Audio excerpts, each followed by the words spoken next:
much. We already have all of these solutions that can actually save the world. We're just not using them. I moved back to Sweden and I took a master in entrepreneurship, and I thought I had all the tools I needed to actually create value of all the... So for the last 5-7 years, the researchers in Uppsala has been working on creating a manufacturing process that is scalable enough to produce solar cells. And based on this process, Uppsala as a company has been built. The CleanTech Challenge team and partners, thank you very much for being here today. So we take Swedish winners to London every year, where we compete against the big universities. So we see where Swedish innovations stand among big universities as Harvard University, Imperial College and so on. What is important to note is that nothing significant from a mitigation point of view has changed in terms of the scale of the challenge. In the last 27 years, the first set of IPCC reports came out in 1990, 27 years ago, over a quarter of a century ago. Yes, we have to do climate change, but we have to do climate change, and we have to do biodiversity, and we have to link it with energy, and then we need to link it with energy, economic systems, and we need to link it with prosperity, so everything's interlinked.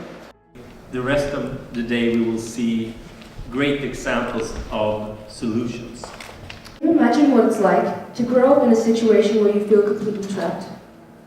Can you imagine how desperate it is to feel that there is no way out and to wish that there was someone, anyone there, who would come and save you? This is how I grew up.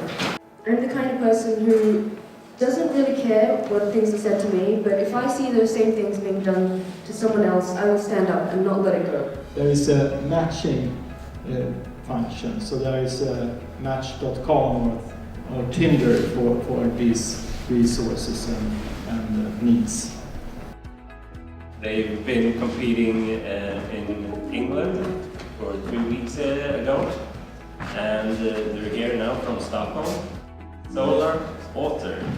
We are working with solar-based plastic recycling. We are actually an Engineers Without Borders group from KTH, where a group in London called Studio Swine has created a parabolic dish reflector that has managed to melt plastic waste from the ocean on a ship. The difference between a dish and a trough is that a dish is much more costly to implement because it requires more curved mirrors and more difficult to build. So what are the resulting products we can get from this? You can see here we could make plastic blocks out of it for construction. It could be used for bowls, utensils. It could be used for making toys. Or it could be used for making 3D printing filament, and then they could come up with beautiful toys like this in their own homes, in their own local places, in the local community. So the first phase of our testing will be in Greece, in a refugee camp, and we will collaborate with Habibi Works there to test our prototype. There is way more sun in Greece than in Sweden, so we could get higher temperatures there and test the feasibility of our prototype. This is the thing, we are all entrepreneurs and we are capable of doing this. Do something without knowing exactly what's going to happen. We're just choosing the vehicles. Now, that's my definition of entrepreneurship. An entrepreneur, forget about it, it's a wrong question. Yes, you are. Life will tell you when it's your turn. When you start that company, do that blog, write that book, start that project. This is what I found out. 39 variables affect success. And then we're not even exploring the fit between the entrepreneur and the environment and the timing.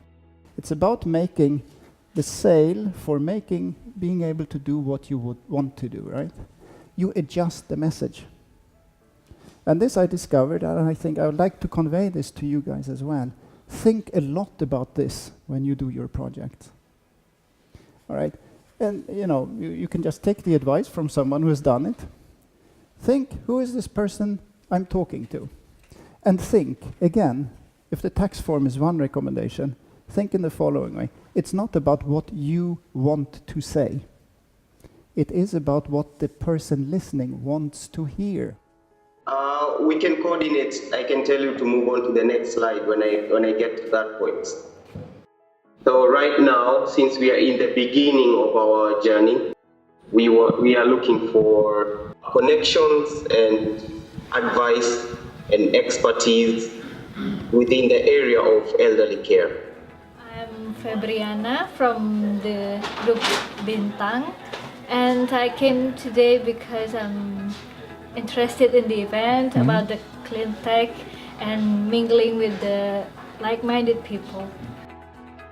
Now I just had a discussion with a representative of ABB, who is talking about new ways of bringing in startups into the corporations. That's something I've heard about, but I can now see that's happening at a broader scale actually. So ABB is one of many companies that seem to be doing this particularly. We believe that green technologies and innovation are two key components of the transition towards sustainable development, and CleanTech Challenge creates new opportunities for it. Join the movement, be part of the change, because as we heard today, life is not a rehearsal. Have a great summer and see you soon.